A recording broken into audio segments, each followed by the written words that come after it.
Emmanuel Gustave Samnik est journaliste et directeur de publication de l'hebdomadaire L'Actu. Et avec lui, nous allons rentrer de plein pied dans ce week-end sportif surchargé avec notamment les huitièmes de finale de l'Euro de football qui débute demain samedi, mais aussi le match retour de la Coupe de la Confédération africaine de football qui se joue dimanche entre la jeunesse sportive de Kabylie et Coton Sport de Gao. Après sa défaite à l'aller, le club camerounais a-t-il encore une chance? Malgré la défaite de l'aller à domicile 1 but contre 2, je pense que Coton Sport de Gao a gardé toutes ses chances de se qualifier pour la finale de cette édition 2021 de la Coupe de la Confédération. Je le dis parce que avec les restrictions sanitaires liées à la pandémie de coronavirus, il n'y a pratiquement plus d'avantages à jouer à domicile ou à l'extérieur. Ensuite, il faut qu'on se souvienne que le dernier trophée africain, pas le dernier, l'avant-dernier, trophée remporté sur la scène africaine par un club camerounais, c'était avec Canon Sportif de Yaoundé en 1980, finale de la Coupe des clubs champions.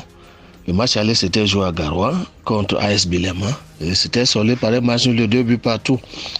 Pour le match retour à Kinshasa, dans l'ex Zaïre, ça s'appelait Zaïre à l'époque, je crois que le club AS Bilema, ses supporters avaient commencé à danser.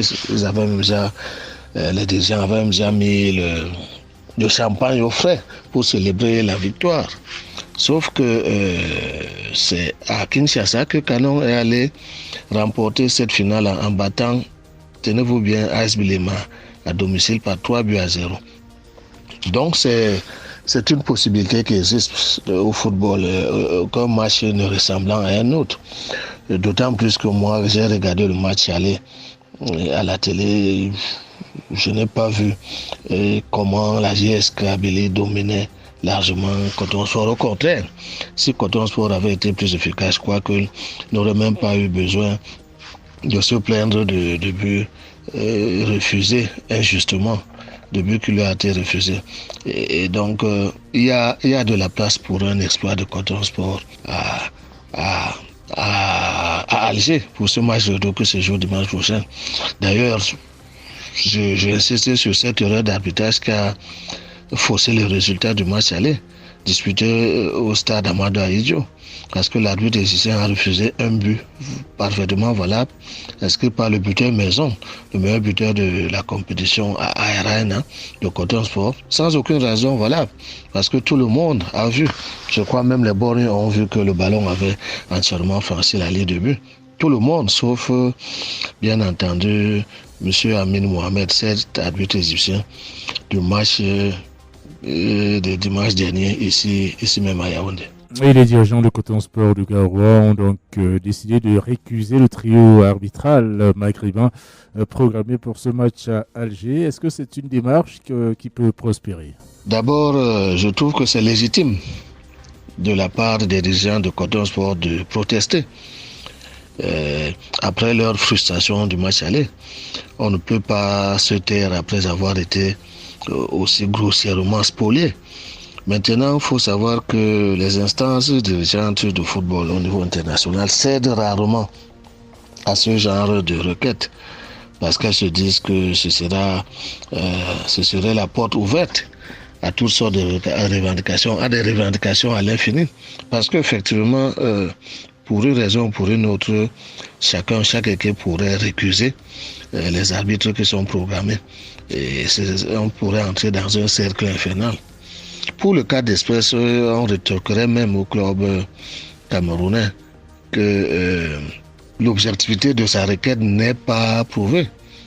Parce que rien ne dit que comme c'est un arbitre de l'Afrique du Nord, un arbitre maghrébin, comme c'est contenu dans la lettre de Coton Sport, qui a faussé le match aller, désormais tout arbitre de cette partie du continent, c'est-à-dire l'Afrique du Nord, tout arbitre issu d'un pays de cette partie du continent se comportera de la même façon que M. Amir Mohamed. Non, par ailleurs, et par expérience, la meilleure attitude quand on a été ainsi volé, parce que c'est de ça qu'il s'agit quand un sport a été volé, c'est de tout en criant aux voleurs, mais c'est d'éviter de proposer des solutions de rechange. Parce que, comme un match de football ne ressemble jamais à un autre, vous n'avez jamais la certitude que l'arbitre que vous allez accepter enfin va faire le bon boulot. Dans le cas contraire, s'il se comporte aussi mal, s'il fausse le match, vous n'aurez plus aucun argument avancé pour justifier votre éventuelle défaite ou votre élimination. Donc ce que moi je recommande souvent, c'est simplement le fair play. Quitte à avaler des couleuvres, il faut se plier au sort et en se disant, et se remettre au travail avec la conviction que dans l'histoire du football, des erreurs, entre guillemets, les erreurs d'arbitrage finissent toujours par s'équilibrer à un moment ou à un autre. Et le mauvais sort peut changer de camp. Vous vous souvenez sans doute que l'Angleterre, le pays qui a inventé le football, a remporté sa première Coupe du Monde quand elle a organisé à domicile en 1966, mais grâce à une grossière erreur d'arbitrage en finale. L'arbitre de cette finale de 1966 ayant refusé un but allemand parfaitement valable puisque le ballon avait franchi au moins de 40 cm la ligne de but. Et c'était un but qui donnait la victoire à la Mannschaft, mais finalement les deux équipes sont allées en prolongation pour terminer. Mais ça c'était en 1970. Lors de la Coupe du Monde 2010 en Afrique du Sud, le sort a changé de camp. La Mannschaft a changé de camp donc. Et l'Allemagne a à son tour éliminé l'Angleterre alors que l'Angleterre avait marqué un but par Frank Lampard, but parfaitement valable mais refusé par l'arbitre. Et pour revenir à ce match jeunesse sportive de Kabylie, Coton Sport de Garoua, la CAF, la Confédération africaine de football n'a-t-elle pas plus de mesures pour limiter l'impact des erreurs d'arbitrage? C'est de ce côté qu'il y a effectivement beaucoup d'efforts à faire encore. Il faut souligner que depuis le début de cette édition 2021 de la Coupe de la Confédération, Coton Sport de Garoua jouait ses matchs à domicile au stade Roumde Adja. Lequel stade Roumde Adja a été entièrement rénové en vue d'accueillir les matchs de la prochaine Coupe d'Afrique des Nations que le Cameroun organise à partir de janvier prochain.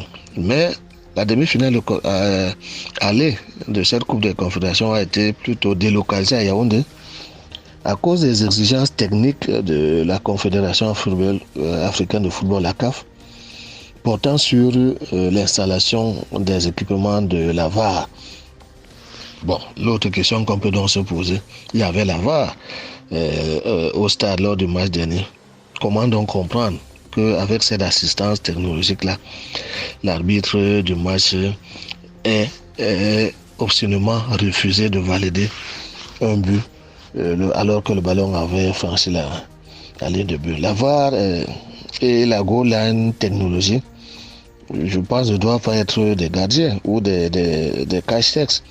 La technologie est là pour aider à réduire la part des erreurs humaines.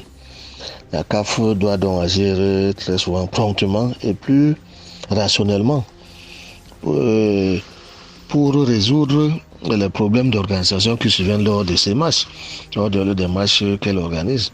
On a encore en mémoire cet imbroglio sur les tests de dépistage de Covid trafiqués lors du dernier match de qualification à la prochaine CAN entre la Sierra Leone et le Bénin. Si la CAF avait agi avec diligence, sans doute que ce match-là se serait joué normalement et sans soupçon le jour programmé. Là, elle a laissé la fédération sierra-léonaise de football faire ce qu'elle voulait.